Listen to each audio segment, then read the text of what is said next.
All right, just doing a quick video here on in-floor heat cables. So here's our heat cable here. We have 4 of these 215-foot wires going in. There's going to be hardwood underneath. We have a little bit of tile in the bathrooms, so I'm going to have to clean this up really well.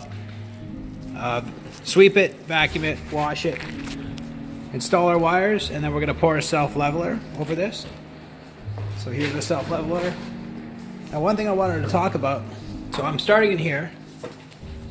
See, I got this all cleaned, it's all primed, ready to go. But one thing I was going to talk about is after you run your wires, when you go to pour your self-leveler, it's really important to build a dam and block off any holes. And the reason is, when you go to pour your self-leveler, that's all going to run down any open holes. And I've actually seen somebody pour a self-leveler, it ran down into a light and did a bunch of damage. So you have to be pretty careful with that.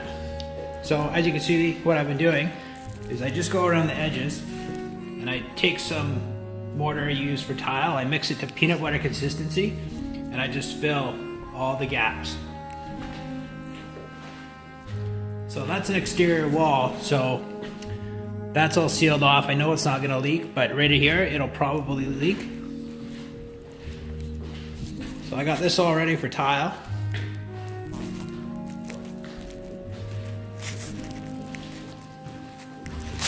So I'll just show you how I'm doing this here. All right. So let's see, that's the exterior wall. That's probably good, but we're gonna fill this. So you just want to pack it full of mud like that, and that'll just ensure your self-leveler doesn't run downstairs or underneath. You can also, if your floor is really clean, your surface is really clean, you can use red tape or duct tape, but I find you really got to clean it well because the dust will stop the tape from sticking. And if the tape lifts after you pour your self-leveler, it's still going to run downstairs. Now for an area like this, you can see we have lots of gaps. So to use tape, I really don't want to use tons of tape on a floor like this. I'd rather use mortar. All right, so right here you can see a big gap. So the mortar is perfect for that.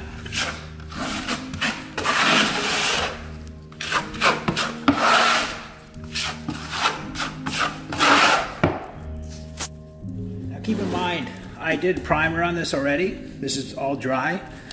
And if you're gonna pour your leveler right away, if this mud's still wet, you can pour right over. If you're gonna come back the next day and this is dry, you're gonna have to prime any dry mud.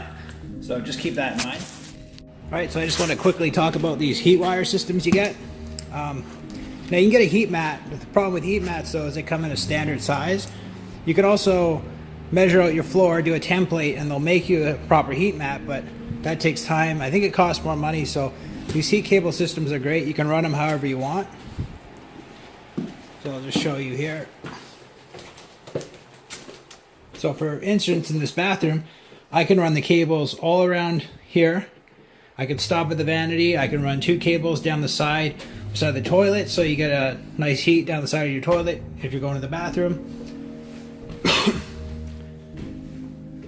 For this application, we're going to be using 4 large heat wires to do the whole entire upper house here, about 1,000 square feet. And I'll just show you the cable here. So the cable comes in a box. You'll need a thermostat to go with it. Now you can get several different thermostats. You can get pre-programmable thermostats. You can get regular thermostats with no features. So here's our cable. It comes in a big spool. And we're going to take these tack strips, we're going to staple them down. Now if you're going over hardwood, they're really easy. You can staple them down, you can screw them in. Now if you're going over concrete, you're going to have to either glue these down or you're going to have to use a hot glue gun. It's a little bit more time consuming. So these strips all connect together, we lay them out, and then we run the wires through them. So I'm going to show you how to do that next. Okay, so if you look at the drawings here, we're heating the whole entire upper floor with 4 wires.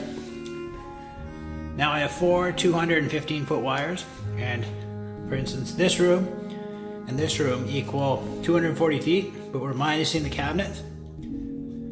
So that's pretty close to our measurement. It's not going to be exact, so we might have a little bit of extra wire. So what I'm going to do is I'm going to run all the cables through here and through here, And then if we have any extra, like an extra foot or 2 or 5 feet, I have enough room in here that I can run the cables underneath. They're not going to be drilling into the floor. One thing I want to talk about too is when you're laying your cables, you want to make sure that no one's going to be drilling through them. Also, after you lay your cables, take pictures just in case someone needs to drill through them. Several times I've had people, I've had to provide pictures for, plumbers and things like that. So take pictures of the cables before you cover them with your self-leveler. So this room and this room. So these are the tack strips right here. They just click together like that. And then if you're going over wood, we'll just take our stapler. And I'll put a staple every 2. So every 2 inches you put a staple. Now you can use screws, but screws take a lot longer. Staple gun's nice and fast. If you want, you can get an electric stapler. Mine just broke, but the electric staplers are quite fast for doing this. Alright, so I got all my tack strips down. Gotta start running the cable now. So here's the cable, it comes in a big spool. I put a couple screws in the ground and then we'll stick the spool in that. Just like that. There we go. Alright, so we're gonna start our cable at the thermostat. And one thing that really helps with installing these wires is a cable stapler.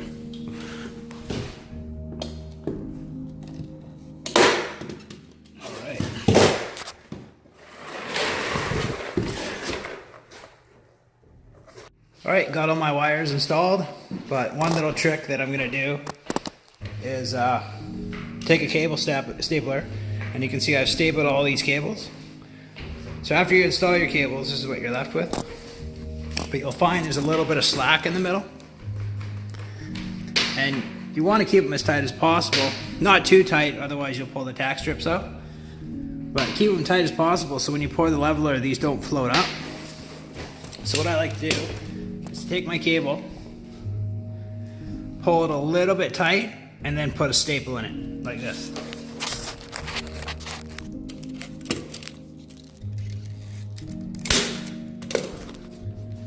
Alright, now that's nice and tight, so when I pour my leveler, these aren't going to float. So, alright, we're going to mix the self-leveler up now. So for these, we're using NuHeat Easy Plus. You're looking at 5 liters of water per bag. So we're going to mix that up with the electric drill.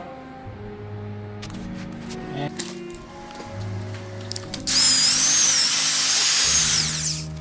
alright, so this is a self-level mortar, or sorry, self-leveling underlayment. I just mixed the bucket, so we're going to pour it down. And keep in mind, it pretty much does its own thing, but you do have to spread it out a bit. So I got a trowel there. So we're going to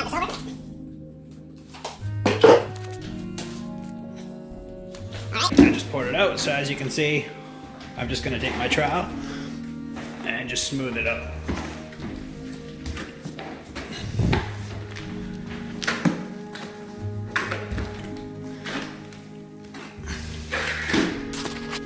Now this floor is pretty level, so I'm just going to lightly skim over the wires.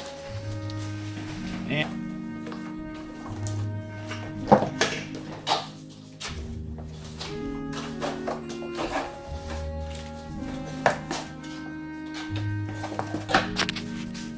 so the trick I find with this is to pour it down and then lightly skim over it with your trowel and then just let it do its own thing.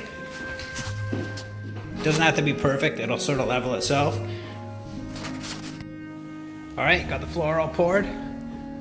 So tomorrow this will be dry enough to walk on and they can start laying the wood.